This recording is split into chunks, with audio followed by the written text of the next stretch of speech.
A Bíblia e sua família. Capítulo 2. A submissão da esposa. Parte 1.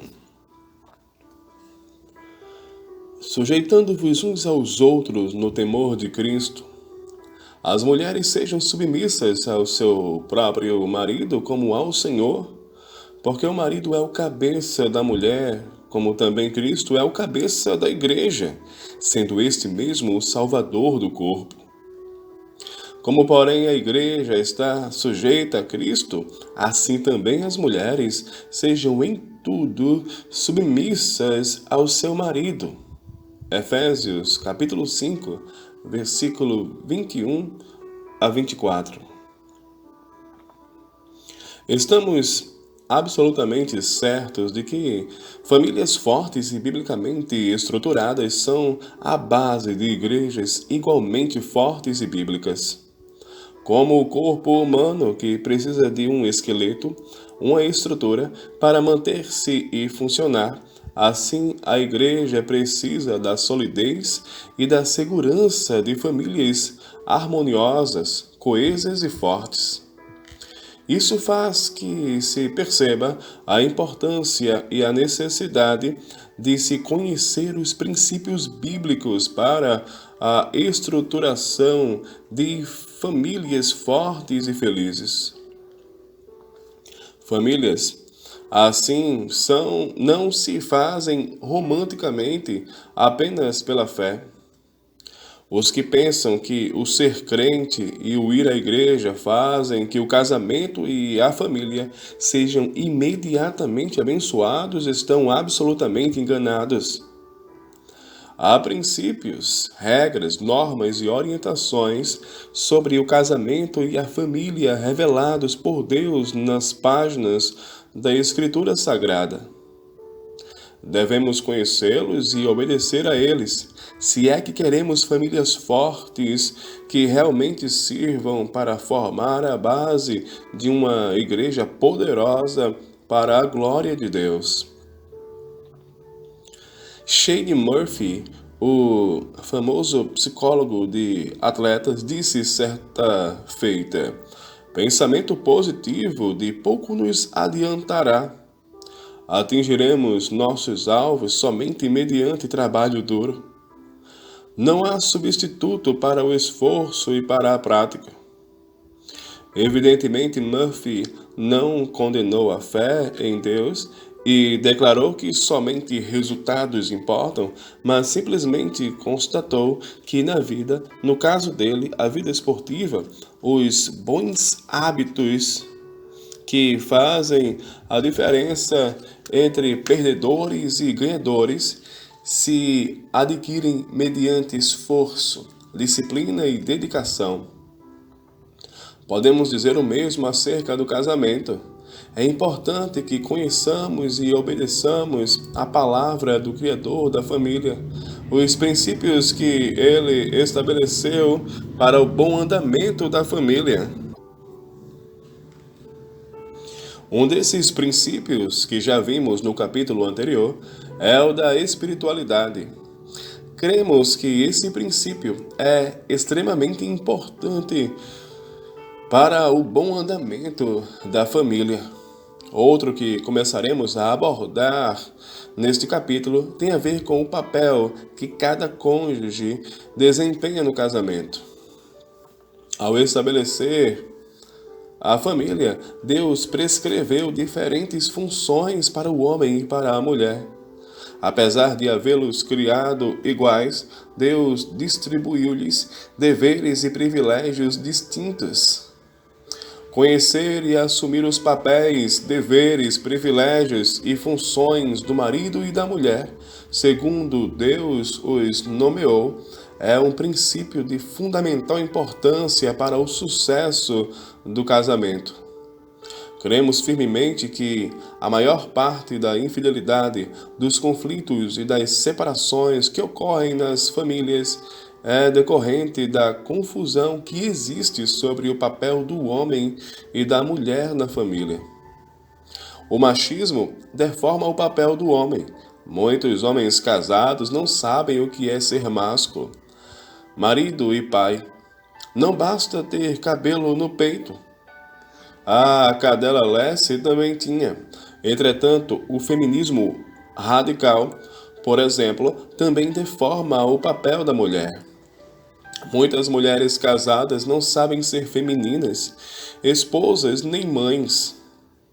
Aspectos básicos, fundamentais e mais simples do casamento têm se tornado imprecisos, vagos e indeterminados. Ninguém sabe quem faz o quê. Tudo isso é parte de uma confusão maior na sociedade acerca do que significa ser homem e ser mulher.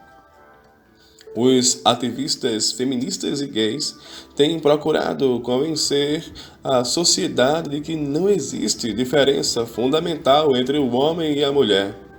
Insistem que quaisquer diferenças psicológicas ou comportamentais entre o homem e a mulher são induzidas culturalmente e não são determinadas biologicamente. Entretanto, há ampla e suficiente evidência científica de que essas diferenças são biologicamente inatas.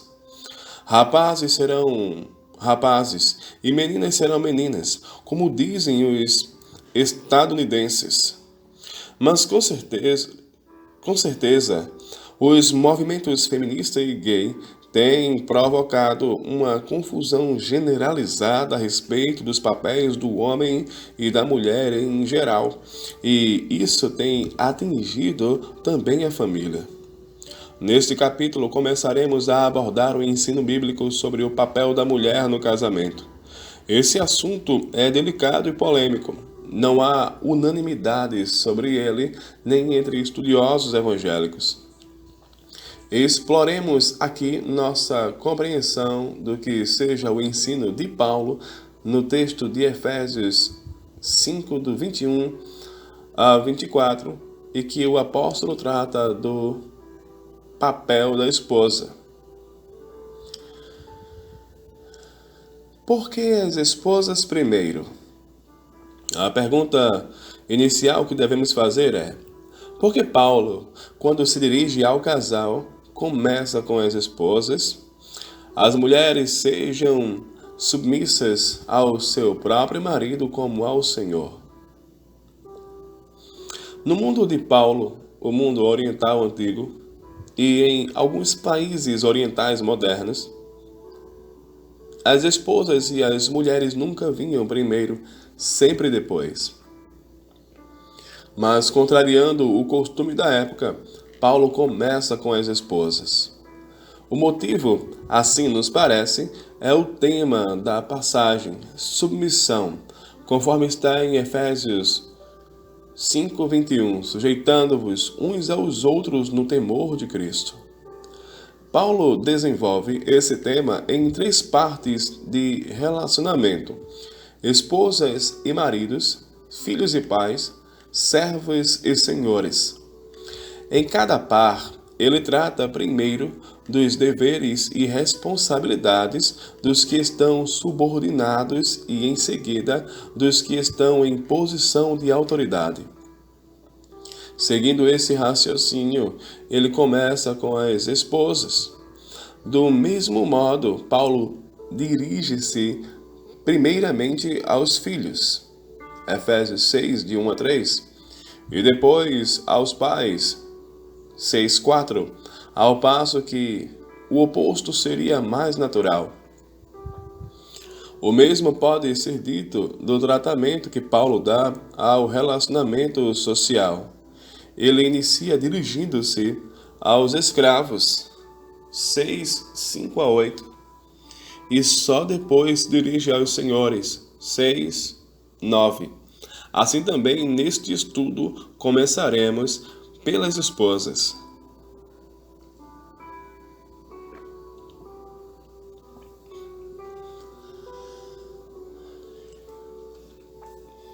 O que é sujeitar-se?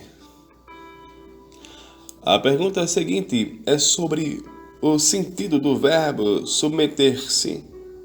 que aparece em Efésios 5:21 e está implícito no versículo 22, o papel da mulher. O que ele quer dizer?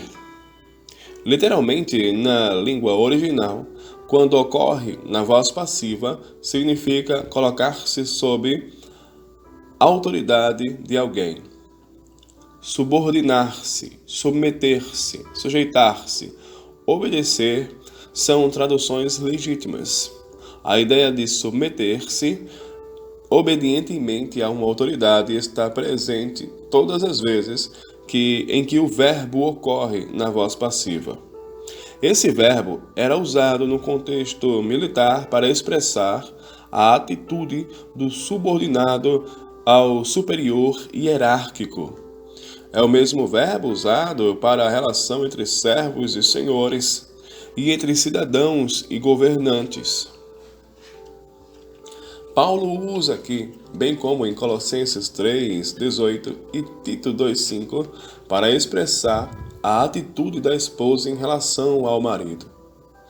O apóstolo Pedro também o emprega no mesmo sentido, 1 Pedro 2:12. Ambos relacionam esse mandamento com o ensinamento do Antigo Testamento.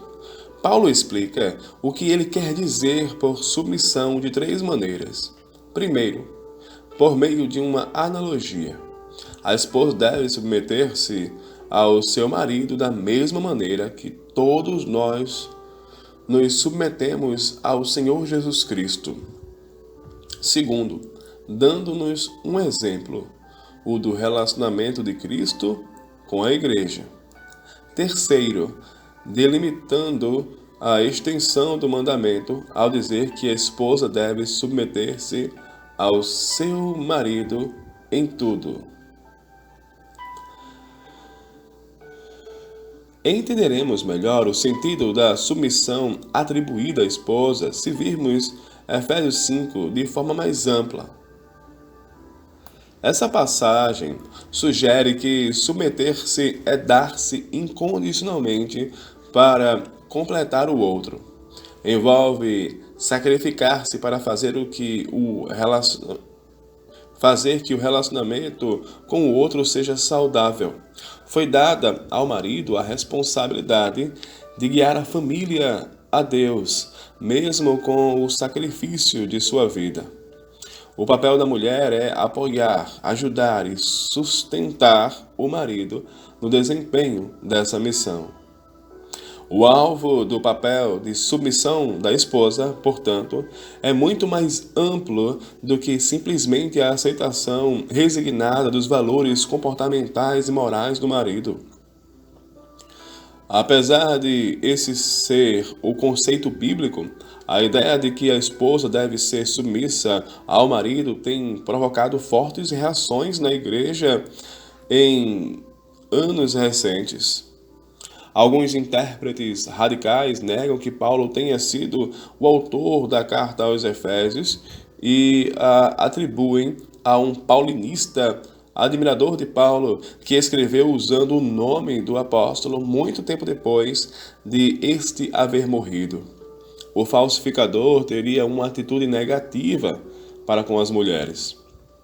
Outros estudiosos admitem que foi Paulo que escreveu a carta, mas insistem que ele estava refletindo os conceitos machistas da sociedade patriarcal daquela época.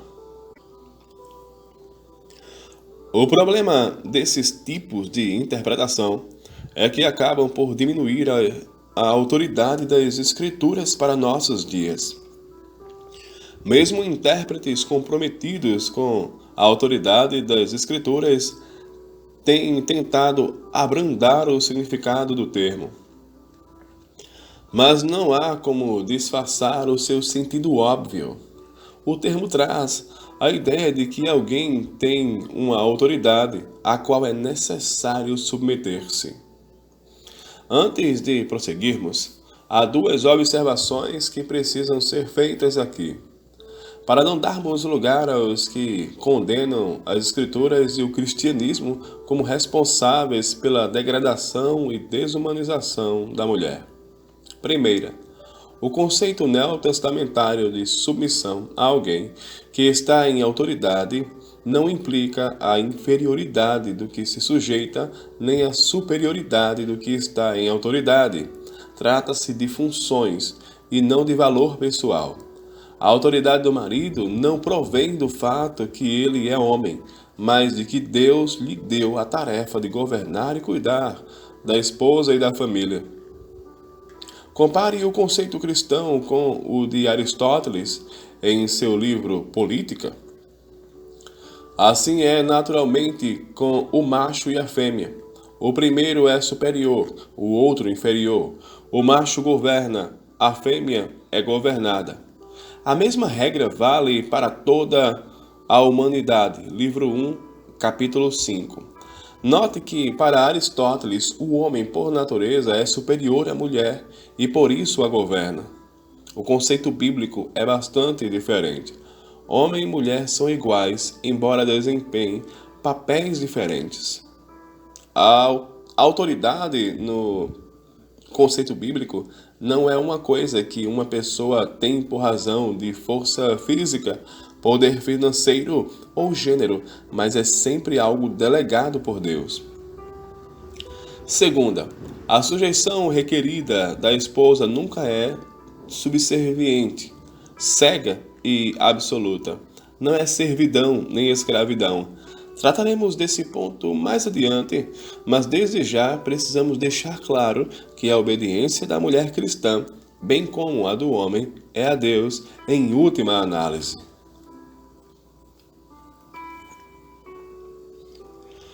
Por que não há mandamento para as esposas amarem o marido? Olhemos para nosso texto. Quando Paulo trata do papel da esposa, o mandamento que lhe dá é que seja submissa ao marido. Não há nenhum mandamento aqui para que ela ame o marido. Qual a razão? Cremos, em primeiro lugar, que Paulo não dá nenhum mandamento aqui para que as esposas amem o marido, porque já está implícito na ordem sede submissas. Efésios 5:22. O conceito bíblico de submissão da esposa inclui o amor pelo marido. Nem sempre é verdade, é fácil para a esposa cristã submeter-se e amar ao mesmo tempo, mas esse é o ideal divino. A submissão sempre deve ser em amor, respeito, gratidão e reconhecimento. E isso se torna mais fácil quando a esposa compreende e aceita o papel que Deus lhe reservou no casamento.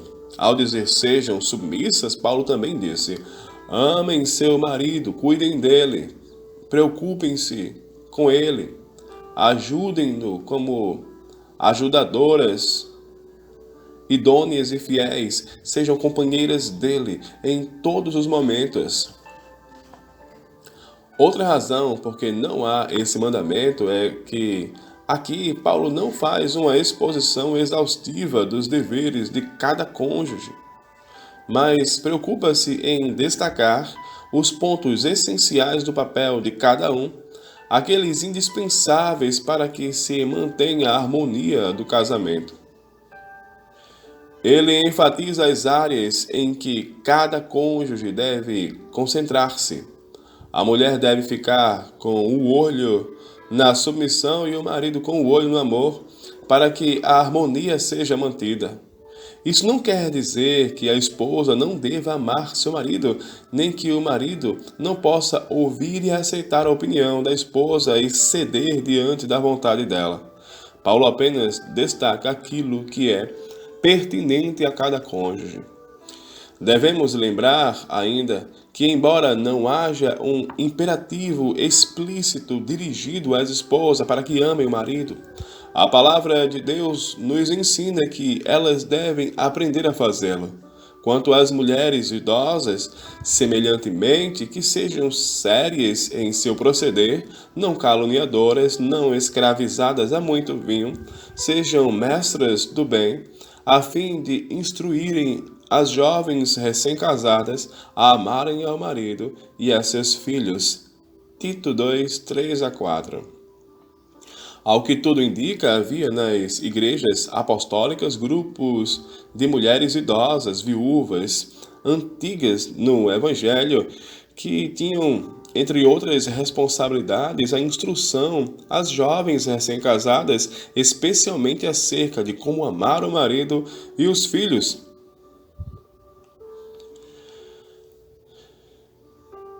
Em termos práticos, para que esse método pudesse ser utilizado com proveito nas igrejas locais, seria necessário achar maneiras criativas de vencer os efeitos do generation gap entre as mulheres casadas da geração anterior e a da nova geração.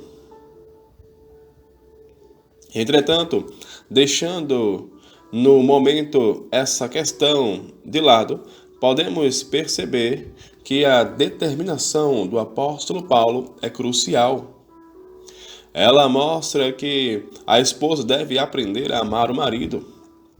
Segue-se que o amor da esposa pelo marido, e vice-versa, com certeza, é algo que pode ser aprendido. Note que Paulo também menciona amar os filhos, um mandamento muito necessário hoje, quando muitas mulheres casadas preferem criar cachorros a ter filhos. Esse conceito é contrário ao conceito do mundo, segundo o qual o amor entre marido e esposa é uma coisa que existe ou não, e quando não existe, acabou-se o casamento. Numa carta escrita ao seu futuro marido, Lady Mary Montagu disse: "Sei que o amor pode reviver onde houve inconstância, ausência e até infidelidade, mas não há retorno para o amor onde prevalece o nojo causado pela saciedade." Ou seja, ela estabelece como condição para que o amor dela pelo marido permaneça vivo, a de que este nunca se enjoe dela. Aí chegaria ao fim o amor entre eles. Essa é a visão do mundo. Em contraste, a palavra de Deus ensina que o amor no casamento é algo que se aprende. Ou seja, quando a paixão e o romance iniciais acabam, é hora de aprender a amar de verdade, de dar à paixão e ao romance a dimensão de amor que geralmente falta neles quando imaturos. Note que a tarefa de ensinar as esposas a amar o marido não foi conferida por Paulo aos pastores das igrejas, mas às senhoras mais idosas. Disso se depreende outro ponto muito importante. À medida que o casamento vai progredindo ao longo dos anos, o amor da esposa pelo marido se torna mais concreto, mais palpável, mais enraizado de tal modo que ela pode ser mestra nessa área. O amor pelo marido, que deve ser aprendido, consiste em ajudá-lo e assisti-lo, buscar sua honra, procurar agradá-lo em tudo, procurar a paz, a harmonia e a união no casamento, simpatizar com o marido em seus sofrimentos, atribuições e angústias, entre outras coisas. Perguntamos a você, irmã em Cristo, casada há muitos anos, você poderia tomar sob os seus cuidados uma jovem recém-casada e ensinar-lhe como amar o marido? Você já aprendeu a amar seu marido de tal modo que poderia instruir uma jovem recém-casada a amar o dela? Amor é uma coisa que se aprende. Razões para sujeitar-se. Vejamos agora as razões que o apóstolo Paulo cita, pelas quais esposas devem se submeter. Ele não faz como alguns maridos que gostam muito de recitar cegamente esses versículos na hora da briga, sem entender os motivos apresentados. Compreender isso é essencial para a esposa e principalmente para o marido. Deus quer obediência pronta, mas não cega. Deus quer que entendamos o que estamos fazendo. Chamamos sua atenção, esposa, noiva e namorada, para as razões pelas quais a Bíblia ordena que a esposa se submeta à autoridade do seu marido. Razão devocional.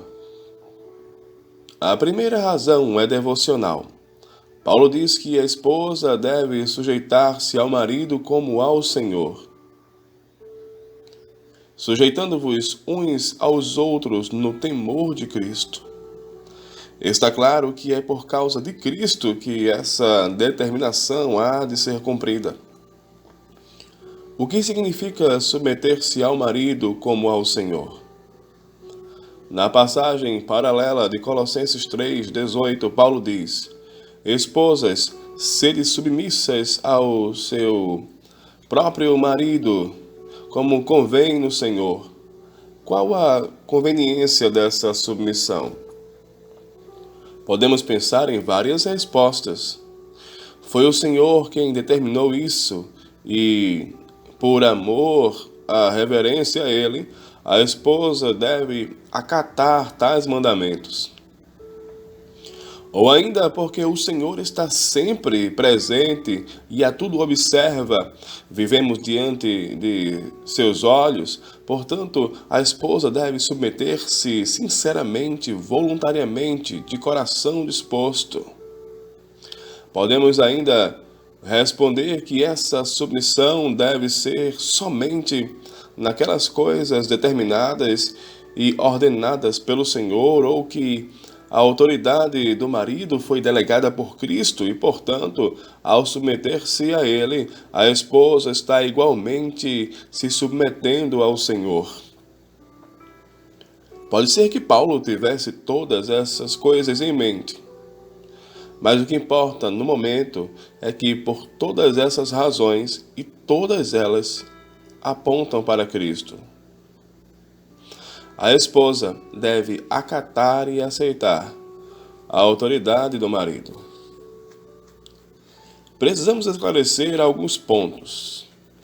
O primeiro é este: a determinação do apóstolo não significa a exigência de uma submissão absoluta e incondicional da esposa ao marido, como a que ela deve prestar a Jesus Cristo. A submissão da esposa a Jesus é diferente da submissão a seu marido. A esposa se submete absoluta e radicalmente à autoridade de Jesus Cristo, que é o cabeça da família, de todo homem e de toda mulher. Como resultado dessa submissão e como implicação, ela se submete ao marido. As esposas devem se conscientizar do fato de que, para que consigam sujeitar-se ao marido, precisam ter uma vida devocional ativa e frutífera. Precisam primeiramente estar sujeitas a Cristo. Esposa alguma vai conseguir acatar sinceramente a autoridade de seu marido se não for uma fiel discípula do Senhor Jesus Cristo. Daí a importância de cultivar uma vida cheia do Espírito, uma vida em comunhão com Deus, uma vida de alto nível de espiritualidade. De outra maneira, a submissão será realmente uma escravidão. Mas se ela submeter-se por amor a Jesus Cristo, a submissão ao marido se tornará agradável. Em última análise, ela se submete a Jesus Cristo quando acata voluntariamente a autoridade de seu marido. A obediência ao marido é consequência da submissão ao Senhor Jesus Cristo. Leva em conta o ensino do Senhor e as coisas que o agradam.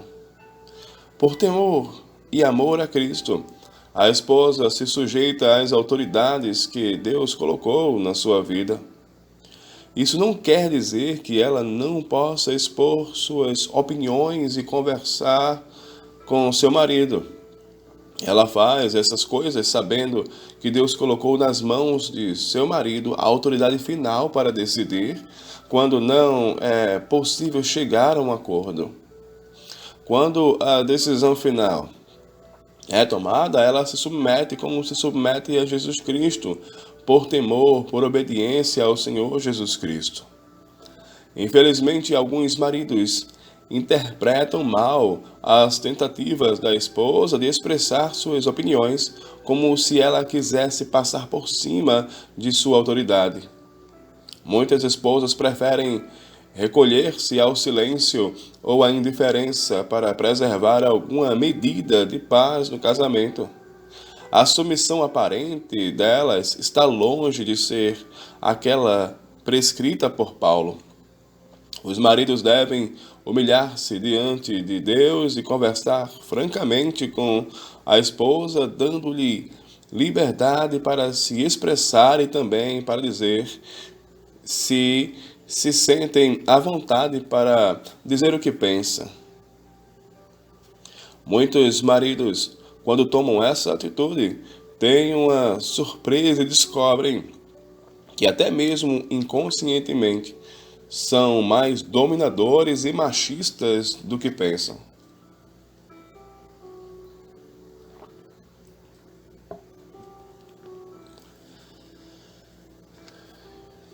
Outro ponto a ser esclarecido é o de que a submissão por motivos devocionais é absolutamente voluntária e espontânea.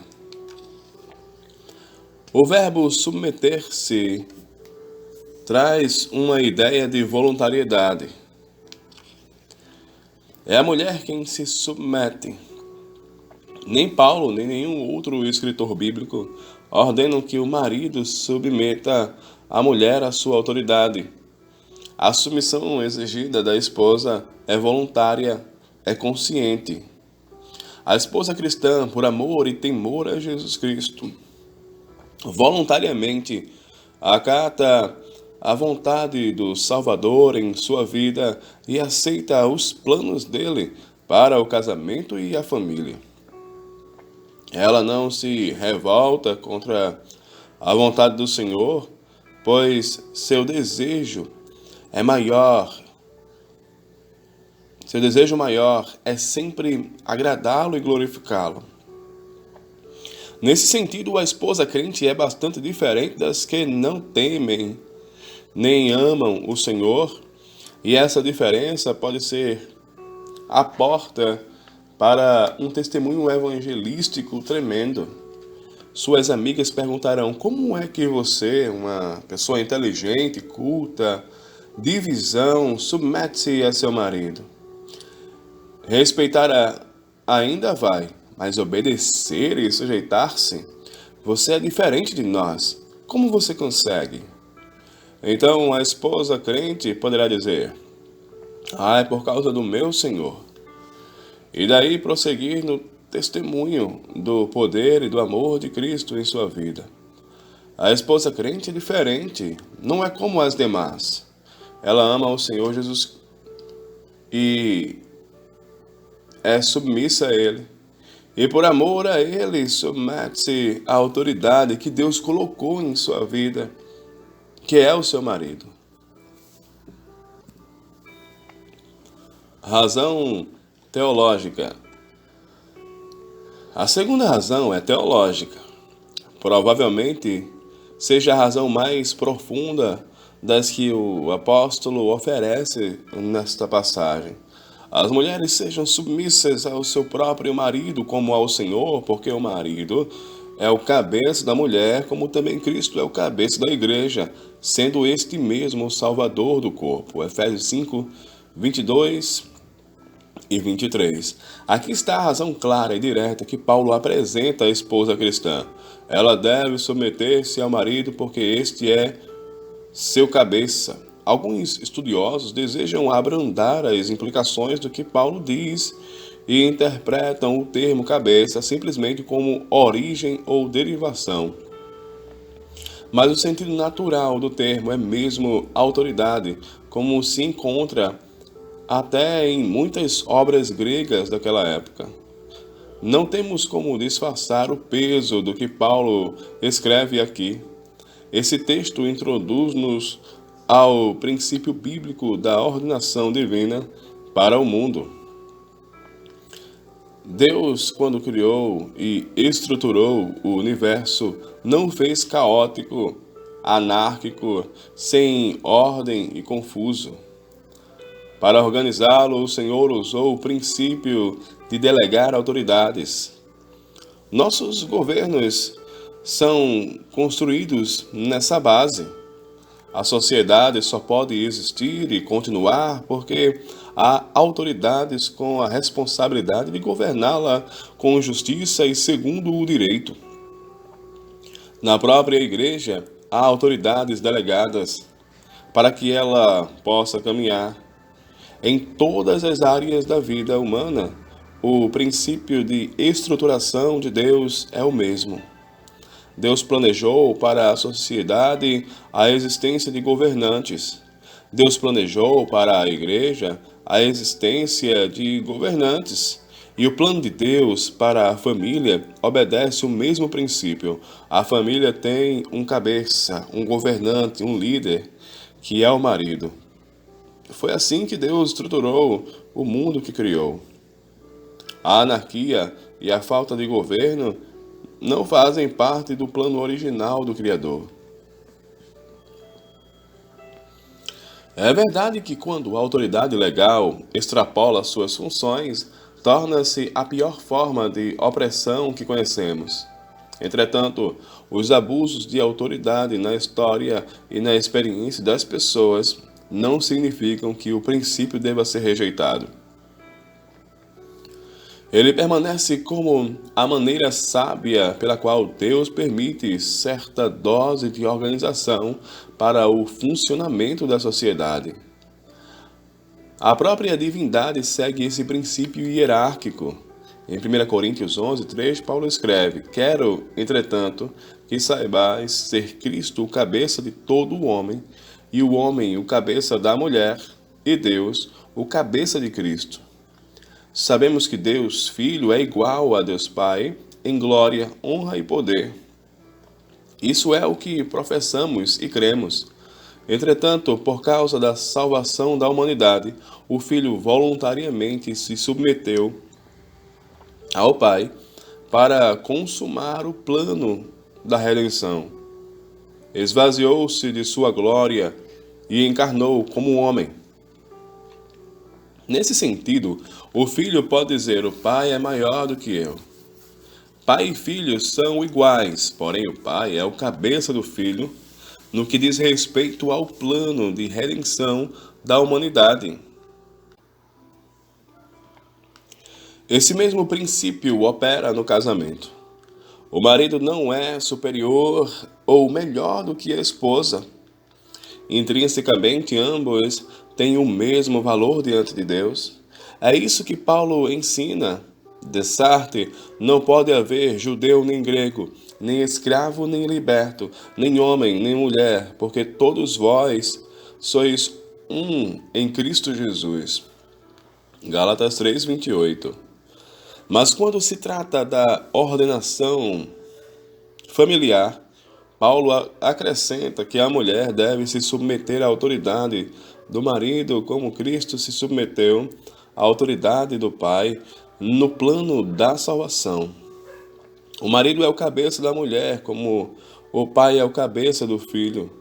E isso não significa juízo de valor ou superioridade intrínseca. Chamamos essa razão de teológica porque se apoia num ponto teológico crucial, que é o próprio ser de Deus. Partindo do relacionamento entre pai e filho, Paulo estabelece uma hierarquia que desce até a família. Uma ordenação divina que começa em Deus Pai e termina nos filhos, se for seguida a cadeia hierárquica até o fim. Muitos estudiosos inconformados com as implicações dessa passagem chegam mesmo a negar o conceito de que o filho está sujeito ao pai, já que percebem que essa é a base do argumento de Paulo para a submissão da esposa, mas é somente negando o ensino claro das Escrituras e o pensamento histórico da Igreja cristã que alguém pode se livrar das implicações claras dessa passagem. Os que entendem a posição de submissão da esposa como uma coisa passada, restrita no pensamento machista da sociedade patriarcal daquela época, deixam sem explicação o sólido encorajamento teológico de Paulo nos relacionamentos internos da Trindade. Enquanto a Trindade for o que é, o princípio de subordinação ao cabeça permanece válido para o casamento. Fundamentos bíblicos para o conceito de submissão. Vamos nos deter mais um pouco no conceito paulino de que o homem é o cabeça da mulher. Ele é polêmico e tem sido recebido com muita resistência até mesmo por evangélicos. Examinemos os fundamentos bíblicos desse ensinamento. Embora muita coisa possa ser dita nesse contexto, cremos que haja principalmente dois fundamentos que dão sustentação ao ensino de Paulo. O fundamento da criação. O primeiro fundamento é o ensinamento da Bíblia sobre o modo pelo qual Deus criou o homem e a mulher. Há várias inferências do relato de Gênesis que são usadas no Novo Testamento, especialmente por Paulo, a respeito do papel da mulher na igreja e na família. Uma delas é esta: o homem é o cabeça da mulher porque foi criado primeiro. Após criar o homem, Deus viu que não era bom que ele estivesse só e fez uma auxiliadora idônea para ele. Isto é o que nos ensina a palavra de Deus em Gênesis 2:18. Disse mais o Senhor Deus: não é bom que o homem esteja só, far-lhe-ei uma auxiliadora que lhe seja idônea. Paulo referiu-se à sequência da criação como argumento comprobatório de seu ensinamento a respeito do papel da mulher na igreja, e não permito que a mulher ensine nem exerça autoridade de homem. Esteja, porém, em silêncio, porque primeiro foi formado Adão, depois Eva. Outra inferência é: a mulher foi feita do homem, e não o homem da mulher. Esse fato é indicativo de que ao homem Deus delegou a função de liderança. Gênesis 2:21 e 22. O apóstolo Paulo alude a esse fato em 1 Coríntios 11, 9 a 10, porque também o homem não foi criado por causa da mulher, e sim a mulher por causa do homem. Paulo tenta, nesse capítulo de sua primeira carta aos Coríntios, instruir as mulheres cristãs a que continuem a usar o véu em sua participação no culto público. O argumento do apóstolo é o de que a mulher está debaixo de autoridade, como o relato da criação ensina. O véu na cultura daquela época representava esse princípio. O que desejamos destacar é que o argumento de Paulo em Efésios 5, o homem é o cabeça da mulher, está fundamentado na criação. Alguns estudiosos discordam desse ponto, dizendo que, de acordo com Gênesis 1:26 e 27, Deus criou o homem e a mulher iguais e deu a ambos a tarefa de dominar o mundo e cultivá-lo. A dominação do homem sobre a mulher é resultado unicamente da queda e não da criação.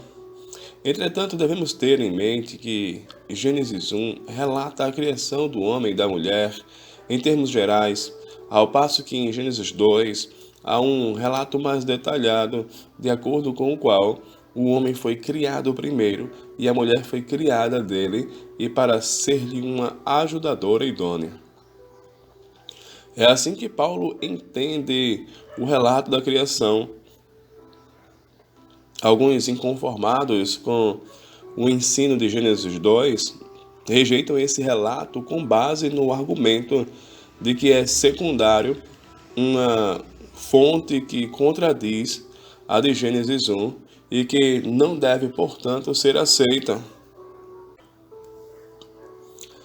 No entanto, se aceitarmos a autoridade canônica do livro de Gênesis, incluindo o capítulo 2, concluiremos que a esposa deve acatar a autoridade do marido, não somente por amor e reverência a Jesus Cristo, mas também porque o marido é o cabeça dela, uma posição estabelecida no dia em que Deus criou o primeiro casal.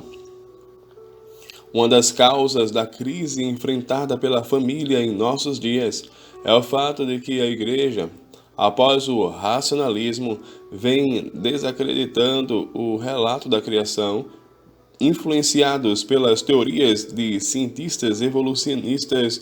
Muitos estudiosos bíblicos não mais acreditam que o relato da criação em Gênesis deva ser entendido como história real, e sim como poesia ou pura teologia.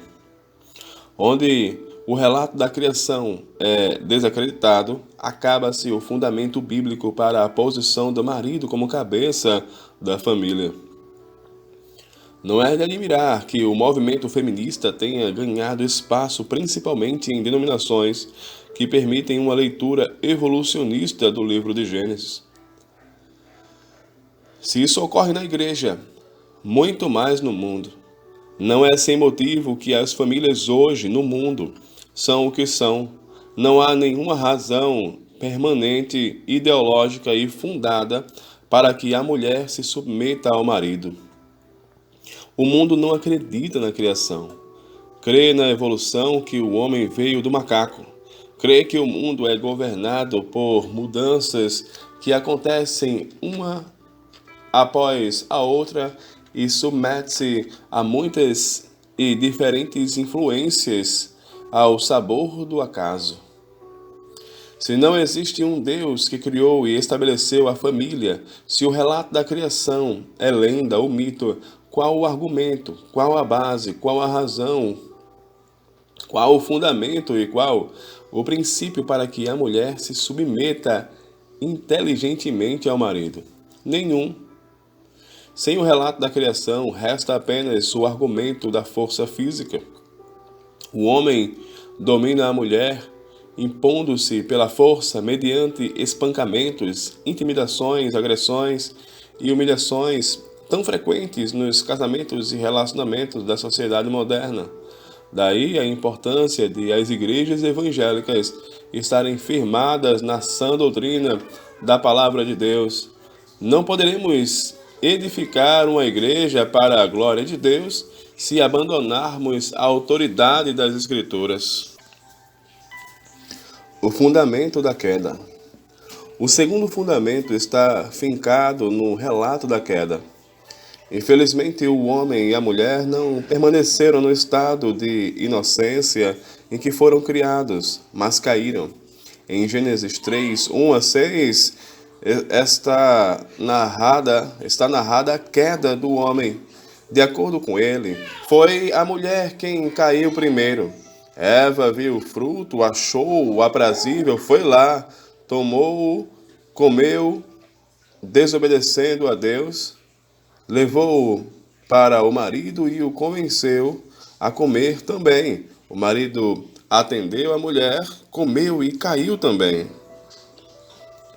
A ordem que o pecado entrou na raça humana não passou despercebida ao apóstolo Paulo. Ele a usou como apoio para instruir Timóteo a não permitir que a mulher exercesse a autoridade própria de homem. A mulher aprenda em silêncio com toda a submissão, e não permito que a mulher ensine nem exerça autoridade de homem. Esteja, porém, em silêncio, porque primeiro foi formado Adão, depois Eva. E Adão não foi iludido, mas a mulher, sendo enganada, caiu em transgressão. 1 Timóteo 2, 11 a 14. O argumento de Paulo é: quem caiu primeiro não foi o homem, mas a mulher. Mas não é só a ordem em que a queda ocorreu que serve como fundamento, também o castigo imposto por Deus à mulher. Ao repartir o justo castigo a cada um dos envolvidos na queda, o homem, a mulher e Satanás, Deus disse à mulher: multiplicarei sobremodo os sofrimentos da tua gravidez. Em meio de dores darás à luz filhos. O teu desejo será para o teu marido, e ele te governará. Esse castigo representa uma intensificação da posição da mulher em relação ao marido, que já havia sido instituída na criação. Pela ordem que homem e mulher foram criados, ficou claro que a função do marido é liderar e a da esposa submeter-se. A ordem em que o primeiro casal pecou e o castigo imposto à mulher vieram agravar e intensificar essa posição. O pecado da mulher, na verdade, consistiu em que ela saiu da sua posição de ajudadora e tentou usurpar a autoridade e o poder. Por esse motivo, Deus a castigou, reduzindo-a à total sujeição. O que havia sido planejado para ser uma relação de alegria e realização no cumprimento de diferentes funções passou a ser algo penoso e difícil. O Evangelho de Deus veio nos livrar dos efeitos negativos da queda sobre os papéis diferenciados do marido e da esposa instituídos na criação. Coisas como machismo, arbitrariedade, autoritarismo, opressão e humilhação da esposa não cabem no casamento cristão. Entretanto, isso não significa que ficam abolidos pelo Evangelho os diferentes papéis do marido e da esposa. O Evangelho os confirma e dá o poder e a graça para usarmos nossos dons para servir uns aos outros de acordo com a ordenação e distribuição de tarefas que Deus nos deu. Conclusões. Concluindo esta exposição dos princípios bíblicos da submissão feminina, podemos afirmar o seguinte em resumo. 1. A doutrina da submissão da mulher ao seu marido, ensinada por Paulo, não deve ser vista como contextual e paroquial e, portanto, sem validade para nossos dias. Não é uma questão de costumes dos povos, não é fruto do machismo existente na sociedade patriarcal da época de Paulo. Essa doutrina é histórica, teológica e bíblica. É um princípio permanente e válido para todas as épocas, em todo lugar. 2. Essa doutrina não implica a superioridade do homem, nem a desvalorização da mulher. Todas as vezes em que isso aconteceu no passado, bem como em nossos dias, não foi observado corretamente o princípio bíblico. Como outras doutrinas, essa também foi torcida e levada para o mal, e tem sido usada como uma alavanca de opressão e de abuso por parte dos maridos para com suas esposas. É muito triste ver isso acontecer até em nossas igrejas. 3. O problema básico de muitas famílias é a falta de respeito e obediência à autoridade por parte dos filhos com relação aos pais e por parte das esposas em relação aos maridos. Em certo sentido, podemos compreender essa atitude. O que se vê em nossos dias é que o marido cada vez mais está abandonando a posição que Deus lhe deu no casamento. Ele alega não ter tempo, deixando que a mulher cuide da disciplina dos filhos, coisa que é de sua responsabilidade como cabeça da mulher, da família.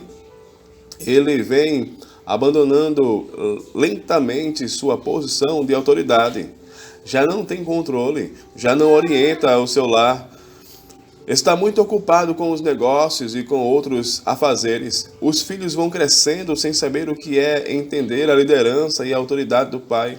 Alguns pais vivem se queixando: meus filhos são muito rebeldes, minha esposa não me respeita, minha família está um caos.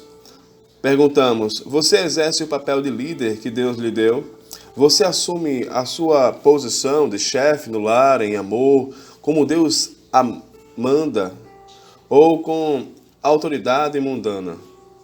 Por que então reclama da sua esposa e dos seus filhos, quando não há a observância na família dos princípios que Deus estabeleceu? Logo vemos os conflitos. Hoje em dia, em nome de uma falsa igualdade para todos, tenta-se quebrar a ordenação de autoridade com a qual Deus constituiu e fez o mundo. O movimento feminista,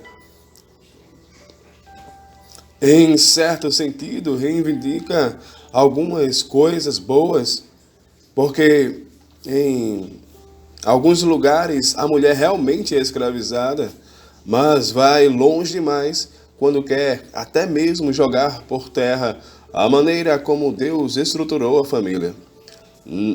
Não é à toa que as famílias de hoje são desestruturadas, que o número de divórcios vem crescendo e que os filhos tornam-se viciados em drogas.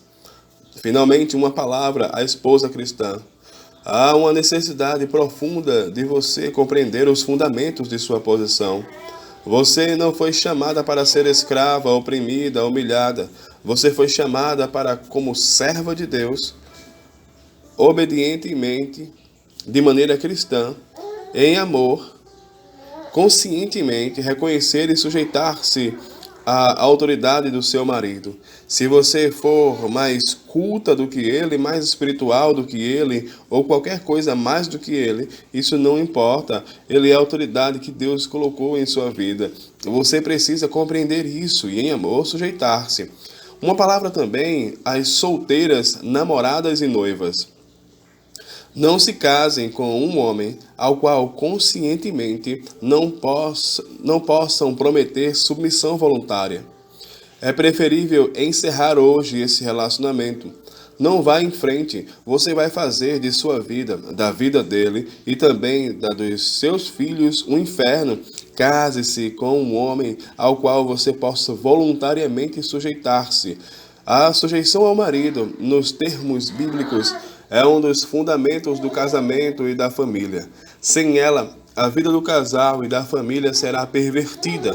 Se você tem, por natureza, um temperamento e um gênio rebelde e insubmisso, é preciso santificá-lo. É preciso aprender o domínio próprio, que é fruto do Espírito, antes de aventurar-se no casamento.